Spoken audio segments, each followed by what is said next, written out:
Y'all gonna get a real channel message out of me today.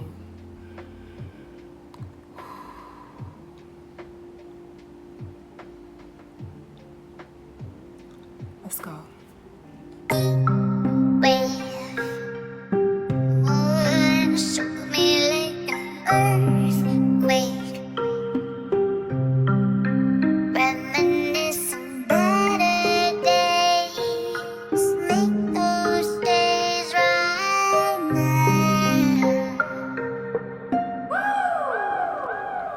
Grace and peace, y'all. I hope everybody is feeling blessed today. All right, so I'm going to give you guys a disclaimer for this message right here because I'm being guided to be raw with this, to be just completely allow. That's the word. Allow it to flow. So I don't know how this channel message is going to come out or across, but I will be honest. I might cuss because I feel it in my spirit.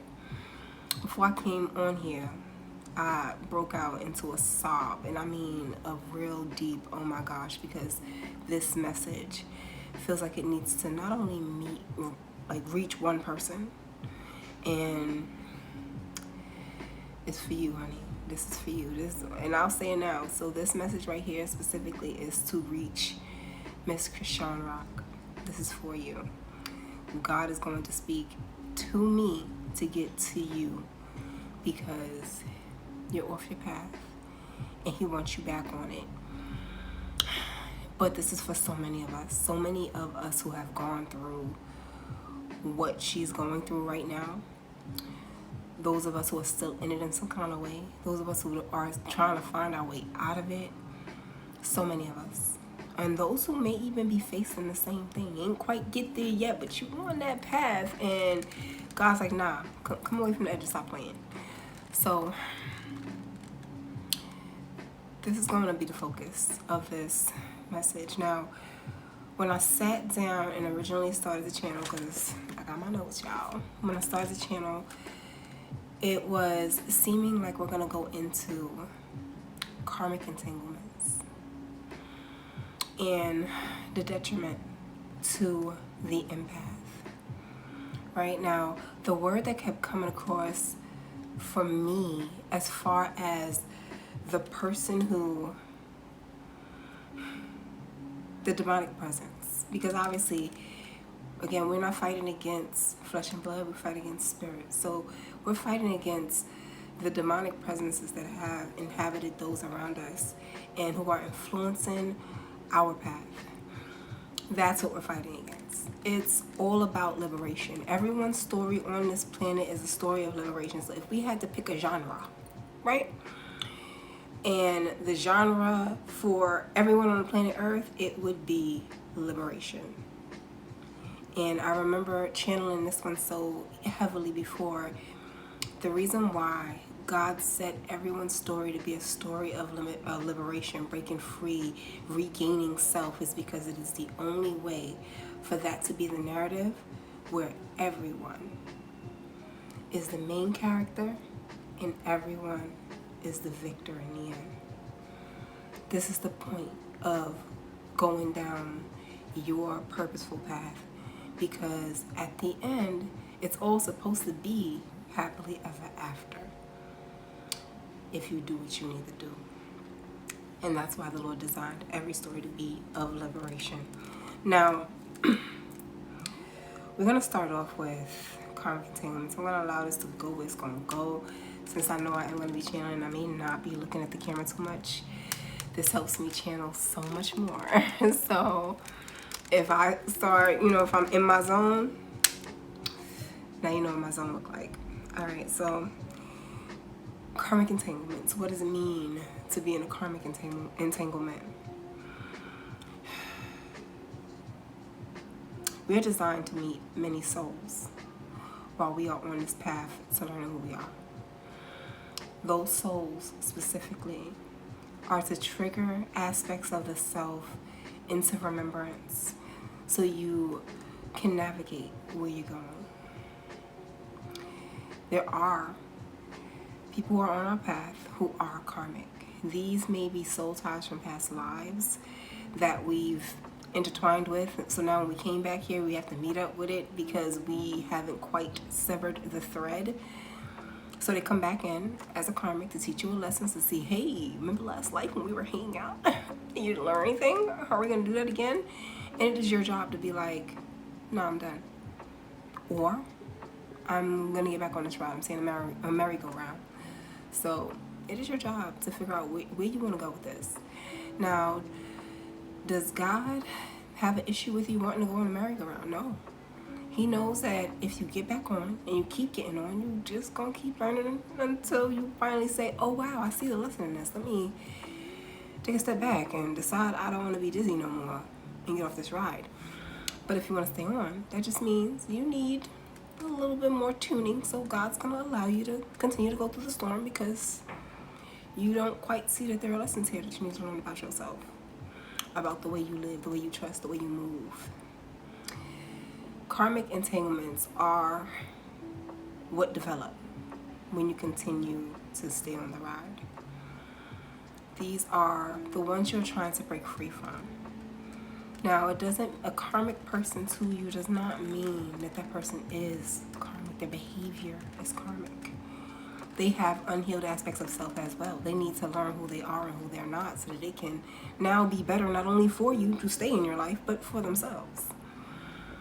But until they do, for you, it's a karmic. Now I'm seeing Benadryl, so that's a funny analogy. So what I'm seeing is a karmic to you is like you having an allergy to that person's trauma. That's why it hurts so bad, because you're allergic to it. You don't even need to be around it. But you keep wanting to hang out with your karmic. So you're having an allergic reaction to the food, but you keep eating it. That part. And it may even show up in your life like that as well. When we decide that we're going to continue to commit ourselves to karmic entanglements, there are deeper core issues. A lot of those core issues are of self. So it's things like you'll have addictions. And addiction does not mean necessarily drugs, but it can. But you can have an addiction to food. Maybe you know you lactose intolerant, but you have this affinity for cheese. Yeah, if that's you, that's you. But it shows up in our daily life. Maybe you have an addiction to distraction. You need to watch certain things. You need to scroll. There's still addiction. So it shows up not only spiritually for you, it shows up in your energy and it shows up in your 3D. God is showing you that you need to navigate what's going on through what you're seeing. So there we go. That's the first point of reference. Now, I briefly touched on how the karmic entanglements start, but we're going to go into the why more than how. Why do they start? A karmic entanglement will start a lot of times because the person who is a karmic, who is being run by their lower natures that still need to do some work on who they are in their healing, they look at you as an energy source. It is what it is. We're not looking at these things from a 3D perspective. We're looking at the highest perspective, that wise perspective. So we're looking at it from the spirit world. When you are entangled with someone on a spiritual level, you are an energy source for that said spirit. Right? And it's usually because they are energetically bankrupt themselves, meaning either in past life they lived very shallow and shady and didn't do enough spiritual work, and then they came back and they need to do that now and they're still not doing it. They're still fighting it, running from it. You have already come back energetically in debt and you are digging a deeper hole because you refuse to work on yourself, so that you are now energetically inclined versus having to siphon it off of somebody else. I digress. Now, as they seek out the ones who they are tied to from past lives, but are their favorite source, they latch on. Now here's where I'm sensing Krishan Rock's energy. And baby, I want to make sure I say this. I'm not coming from a place of You need to do no, honey. I know why I'm sent to speak to you. I'm sent to speak to you because I walked your path. I did it already. I wasted 15 years. And I'm not going to say really wasted because in that time I needed to learn who I was. I needed to get on my merry-go-round. Now, I'm not even going to look at my time as if I lost time because I was learning. I needed to get back on my merry-go-round and go around and around and around until I learned the lessons that I needed to. And my 15 years in a marriage by learning my merry-go-round lessons is the same as somebody who wasted 15 years in their learning seasons with several different people. I just learned all my lessons really with the one. But I've done it. I married my archon as well. My handler. That word was coming up for me very heavily when I was channeling the handler. Now, we as empaths, and yes, Christian, in case you did not know, you are an empath, darling. And I'm sure anyone who also is being pulled to this video, you are an empath. That is what is wrong with you. If you want to look at what's wrong with me, why I'm so different, why things don't work out the way they do, why I feel so much, why I'm so sick, you an empath. That's the reason. And as long as you allow yourself to be in the presence of those who are vampires, handlers, the narcissists that are in your life that latch onto you, as long as that is allowed to happen, nothing feels right. So that's the first thing I'm going to say is you're an empath. Not only are you an empath, but you are also anointed by God if you are led to where I am. Jesus is your guru. He is who's guiding you. Your soul belongs to the Savior. Now, as we go a little deeper, because this one's about to hit a lot of different avenues on this. When a handler gets a hold of you, and it's usually something from past life, meaning like you probably, this ain't your first time meeting Blueface. That's the reason why you are so stuck. Why it's hard for you to walk away, because the energy feels so familiar. It's like, we must be soulmates. We must be this. Baby, you're tied to your lessons, not tied to the soul. You just aren't. But it takes for you to learn this. And God is sending me in because this is a rescue mission more than anything. You are being heavily siphoned off of. And it's not only disrespectful to you that you're being siphoned off of, it's also disrespectful to God. Because God is in the process of renewing you. And every time He starts filling you up and putting you back together after He shattered you, and you turn around and you go back, you pretty much are saying, thank you, God, I'm going to take this right back and hand this over to the devil. And this is why this conversation needs to be had. Because I started this off with saying that I was crying before I started this. And it's because I could feel your pain. And I felt two specific moments. The very first moment I felt your energy, I want to say was maybe about 2 months ago or so. And I didn't know anything about, this whole relationship, Blueface, all this. I never knew nothing about this. I do not follow celebrity stuff, and I just don't, because I really strongly live by John 21:22, where Peter asked Jesus, well, what about this guy? And Jesus is just like, if I want him to live until I come back, what is that to you? Yes, that is how I live. What is that to me? What you're choosing to do with your life? Unless God tells me that I'm supposed to be intervening, I ain't got nothing to say about it. Hold up. My bad, y'all. It's Amazon's delivery day. All right. So, yeah, like I said, what is that to me? And I especially feel like that when it comes to formatting a judgment. That's the first thing. Like, God wanted to make sure that everyone who is present understands to not judge yourself and that you are not being judged, not even by God. These lessons that we are here to learn are not meant to be easy and simple. If it was like that, everybody would do it. Everybody would choose the right thing if it was easy to do. Staying on the path is the hardest thing that you're going to do falling back, going back and forth with the merry-go-round, that's easy. All you gotta do is just keep paying the fare. You're already on the ride. You don't gotta get back in line, nothing. No, you gotta legitimately get off the ride, walk away from it, look at how long the line is for the people who want to get on that ride, and say, I'm really good off of that. Like when I was on it, it was not good. And remembering that when you were on that ride, going around and around, it ain't do nothing but make you dizzy and make you sick. That's for somebody. Now,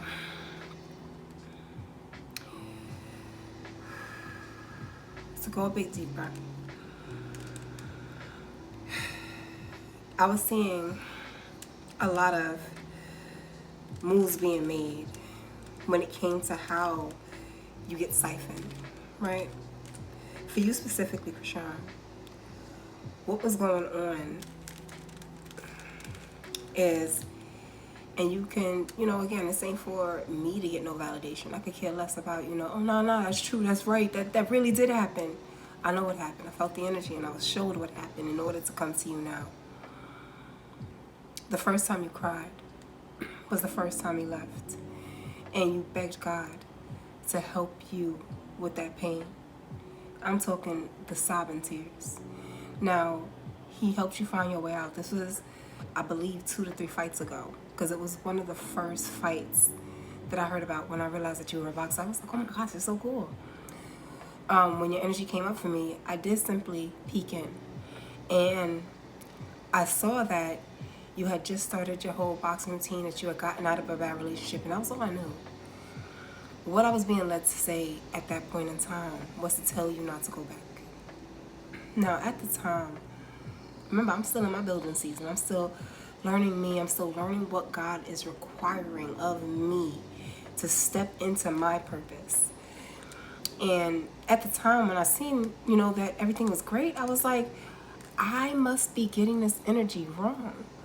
She don't need me to tell her to not go back. She good, she out. She let it go. She off the merry-go-round. She doing it, right?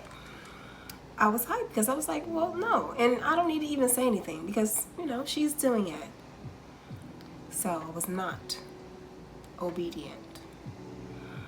I thought it wasn't my place, more so, to step in and say something to you about your path, your choice, especially if you already making a choice. What I look like confirming that you're making a choice. How I thought at the time. Now, since then, I've started to be able to notice a little better, a little easier, the messages God wants me to send. He wants me to make the right ones that are going to touch the souls that are in need of it.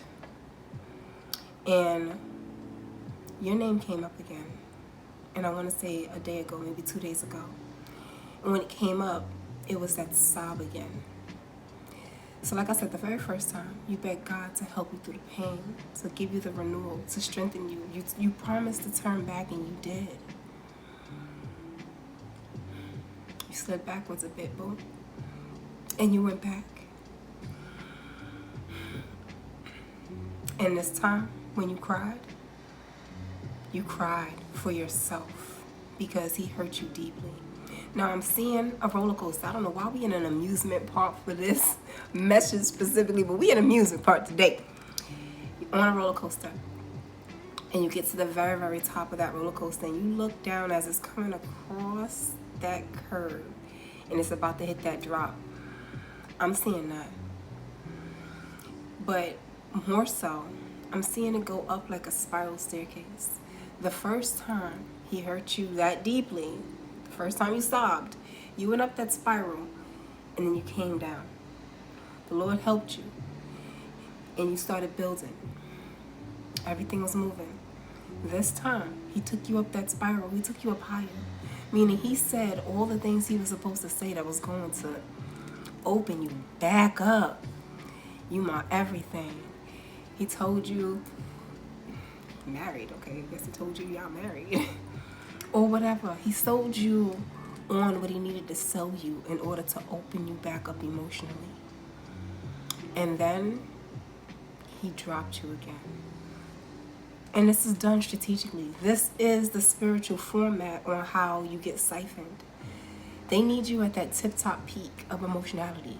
That point where you're like, oh my gosh, everything is so amazing. To drop you. Because in that dropping of you, when you are at your emotional brokenness, that's where they siphon.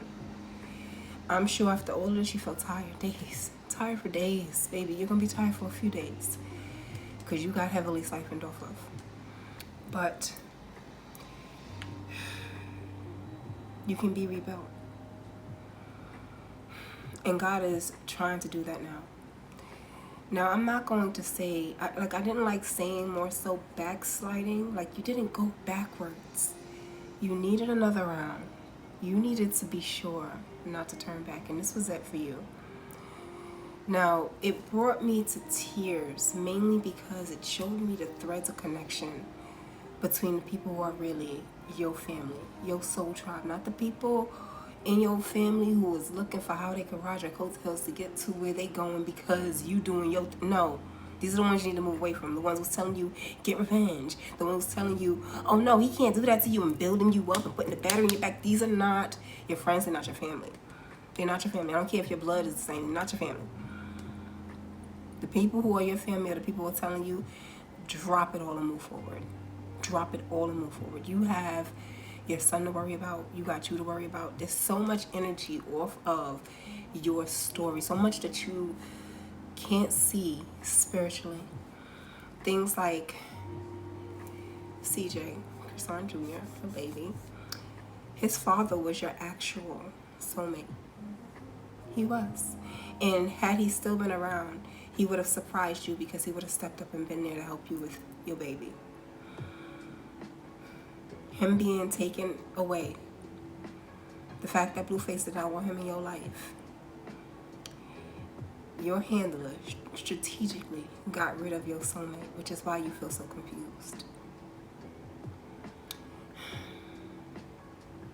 Had he stayed around, you would have never went back. Once he would have showed you who he truly was, and you would have understood where you were going. But because he's gone, you feel very confused. And I'm feeling like I'm getting contractual. So you may feel like you're indebted or you're bound to Blueface because of some sort of agreement y'all have. And I feel like it's based on a guilt. It's based on something like that because why am I getting, he wanted Rodney out of the picture, but, and then as soon as he left, then he dipped on you. That was the first heartbreak. That was the first heartbreak. It was betrayal. It was, we're in this together, and then right when you needed him most, after Ronnie gone, you now got this baby, and he needs attention. You need to make sure that you're on it. That was when he dropped you the first time. This time, it hit even heavier. It's time to wake up, baby. It's time to wake up. We all got addictions. Mine happens to be coffee. Now, of course, I've minimized it because at one point, my addiction was to my own pain. It's time for you to cut yours. You have so much more, and your story is going to help break people out. And I'm hoping that you understand, like I said, the threads of connection when it comes to everyone, because I did not deliver that message, and I don't know if that message would have maybe kept you from going back around in circles, but because I didn't deliver it, I feel responsible for the fact that you didn't get it. I feel responsible. And watching you go through it a second time and now having to pick yourself up when in between that there was a message that was coming from God that was supposed to come from me and it didn't, it woke me up. It woke me up. It showed me the importance of delivering this message, even if it's for the one person.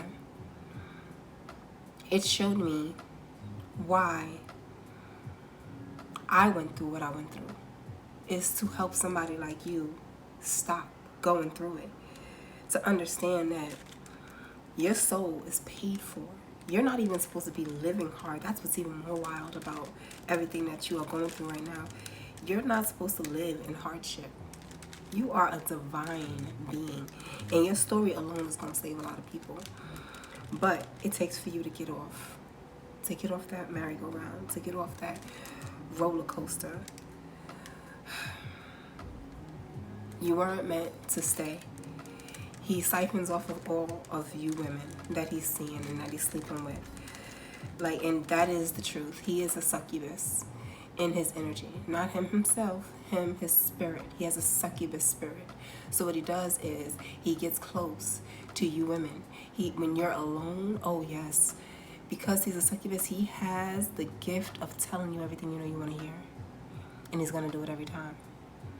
Your best bet is to cover your ears and keep pushing until you develop the callus that allows you to be like, no, I know your game.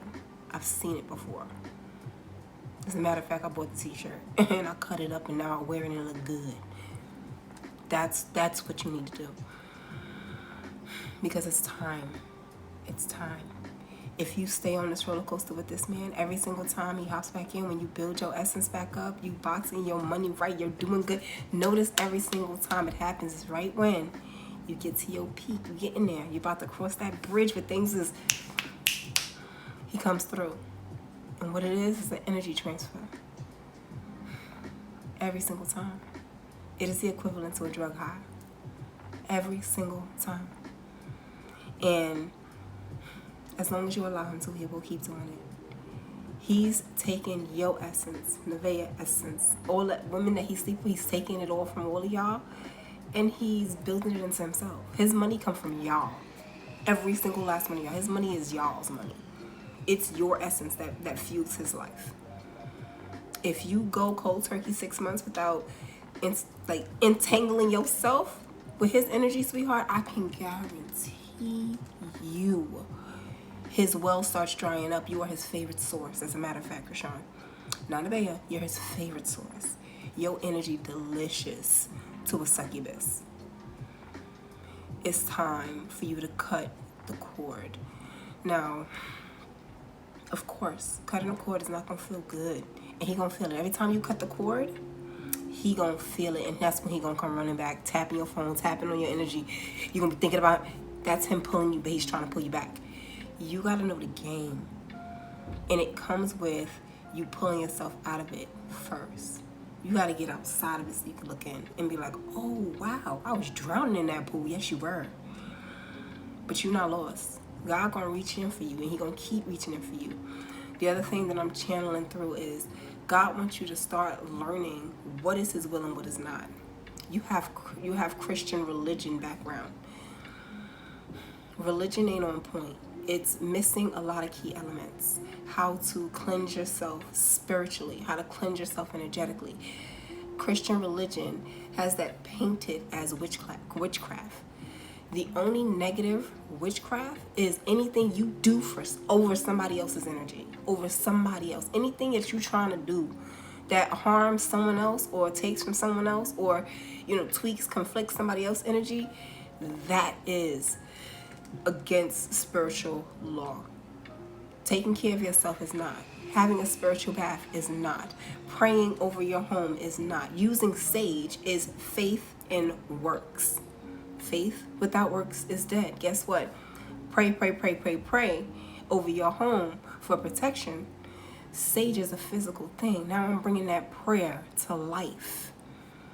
That's the faith versus works. They go hand in hand. Don't let anybody tell you otherwise. Start learning for you, because this path is a personal path. So I'm not just speaking to you, Miss Krishan. I'm speaking to all of you who are here, because apparently if you're coming across my content, I am your earthly spirit guide. Hello, my name is Wise, and I'm going to be instructing you on how to get free. Now, what is freedom? If you think you need to be ran by money, you're not living your life, life is living you, you're not free. If you can't figure out where to go, you're consistently feeling confused, you feel like you live with a monster, possibly, you are not free. Even if you chose to walk into that bondage, I definitely will tell you, I walked out of one prison, which was my family prison, and walked right into another prison, into a marriage. You can walk yourself into your own prison. And a lot of us have. Once we're free from the one we were born into, because that karmic path is there to teach you some lessons. Once you're free from that, every choice after that is you. You made that choice. You decided you was gonna be with this person and that person, and you let this person do X, Y, and Z, and because you didn't say anything to this person, they now play. That's all you. We make those decisions. It's up to us to get out of it. You, me, us. Up to us to get out of it. Starts with you. Now I'm going to touch very lightly on what this does to you, obviously, being in these karmic entanglements. Because, I kind of already did. It drains you.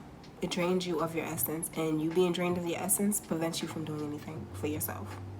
So if you are somebody who you got a dream in your heart, a song in your heart, a dance in your heart, there's something you want to be doing, there's something you've been feeling pulled in so many directions, or you have in the past at least, then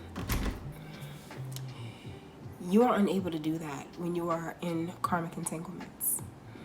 It could even be your job is to love, that you're supposed to build a king, because people who are empaths in this way, they're builders. The reason why a narcissist, a handler, latches on to you is because you can build with your own essence. A lot of times we don't learn that until we've allowed others to build off of our essence. A relationship where somebody became the man after they get with you, but for some reason when you're not there, they're not quite the man anymore. That's because it's you looking at. Thank you, Holy Spirit. Okay, so one thing that I just got is when you're looking at him, them, when you're looking at that person and you see how much they are, you're really seeing yourself when you're an empath. You're seeing your essence on that person. They're wearing it like a shawl. And you're starry-eyed, like, oh my gosh, you're so beautiful. It's your reflection. That's you. You're not seeing them. You're seeing yourself. You're seeing how you look on them. That is what's going on. I'm also getting that. All right. I believe you have a tattoo on your face of a face. Is it? You might have a tattoo. I'm gonna have to go back and look. I'm sorry. When I say I really don't know, I don't know. I've never really paid attention to what people are doing, but I'm getting you have a tattoo on your face of a face. That's an incantation. So where you may feel like there's things Christians don't do because it's against God, there are other things that are way more against God. That right there is against God, because what you did was every single time you look in the mirror at yourself, you see him, and that's a reminder. It's an incantation. That is when you see somebody draw that star on the floor and they got the candles in the thigh, and we equate that to it's the same thing. You just drew it on your body. That's what you did. So every time you see him, you see yourself, because every time you look in the mirror, you see him. That's a siphon ritual. You need to remove that tattoo immediately. Immediately. Those are easy gateways. Tattoos are easy gateways. If it ain't meaning what it's supposed to mean, whew, nah, it's a no. It's a holy no. Now, I'm getting lessons. Understand what your lessons are and what they aren't. Your lesson is not, can you love him enough that he changes? No, he's not going to change, because it's not the point of this. The point is not for him to change. The point is for you to change what you're doing, and that's what makes him change. And when he does change, you will be nowhere around him. He's not your soulmate. He's not the person you're going to end up with. He's not. He was sent here to break you into a million pieces so that you can become a beautiful mosaic piece of art for the man who's really trying to walk up in your life. But guess what? He can't walk into your life until you stop giving his throne to somebody who ain't never deserved you.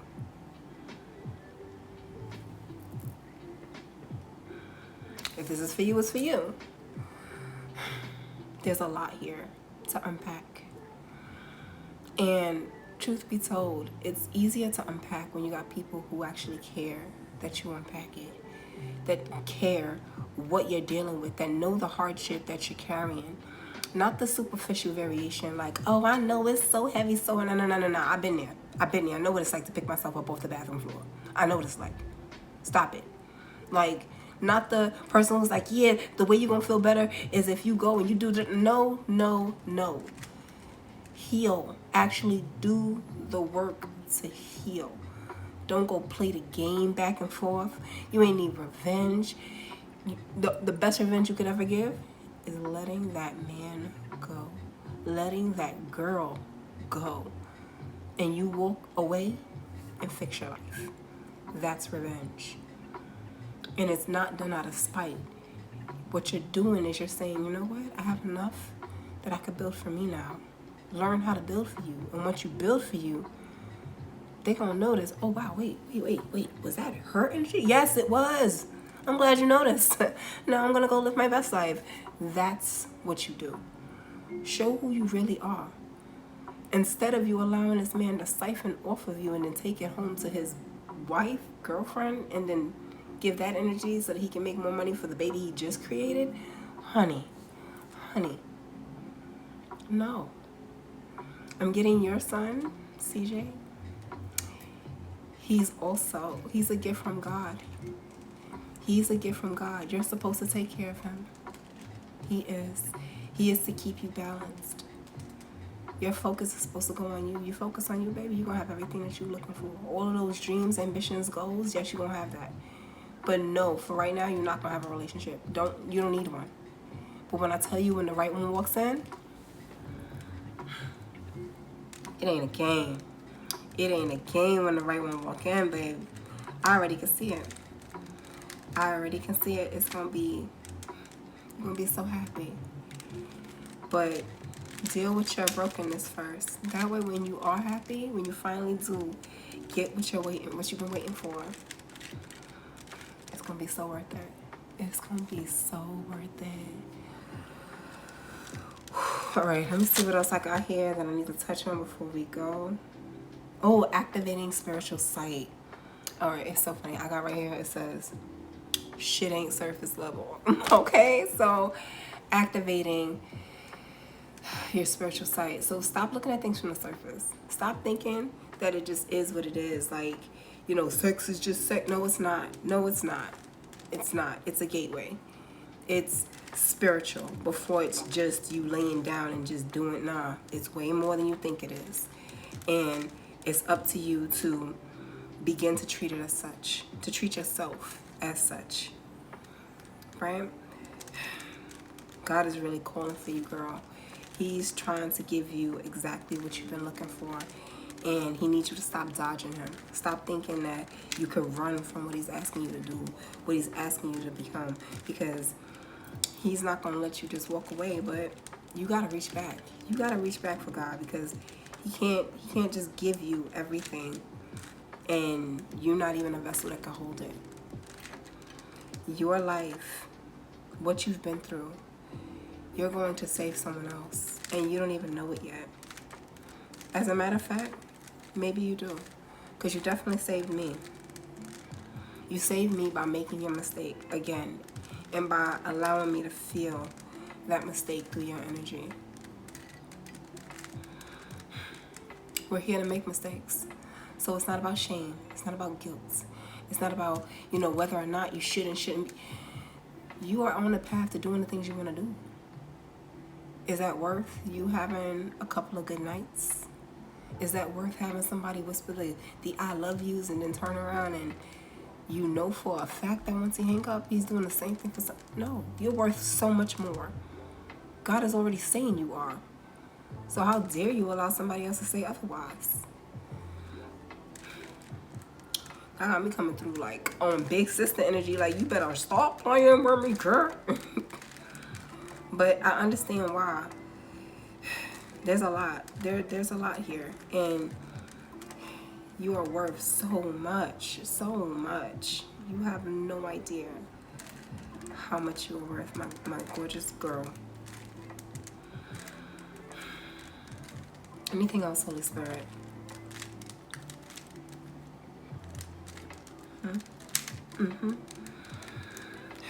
Remember who you are.